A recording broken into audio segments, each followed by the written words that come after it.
उपमुख्यमंत्री शिंदेंकडून मोशीतील दुर्घटनेचा आढावा, नगरसेविका सुलभा उबाळे यांच्याशी संवाद, दोषींवर कठोर कारवाईचं आश्वासन.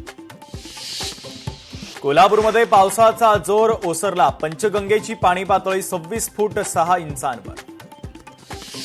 कोल्हापुरातील 2 जण चौकशीसाठी एटीएसच्या ताब्यात, पाकिस्तानी गुंडांशी संपर्काच्या संशयानं चौकशी.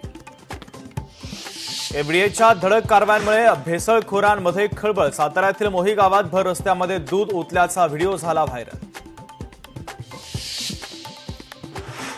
वाशीमध्ये नर्सिंगच्या विद्यार्थिनीची गळफास घेत आत्महत्या, आत्महत्येमागचं कारण मात्र अद्यापपर्यंत अस्पष्ट.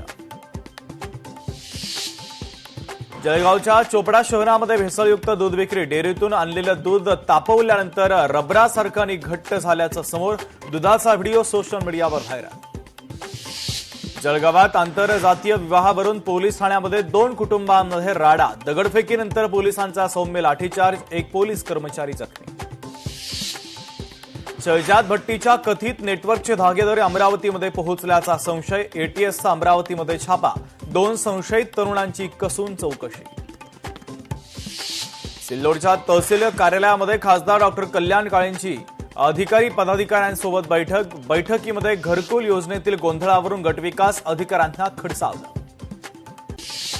शंखी गोगलगायमुळे धाराशिवमधील शेतकरी हैराण, शेतातील गोगलगाय वेचण्यासाठी लहान मुलांपासून वयोवृद्ध देखील आता शेतामध्ये.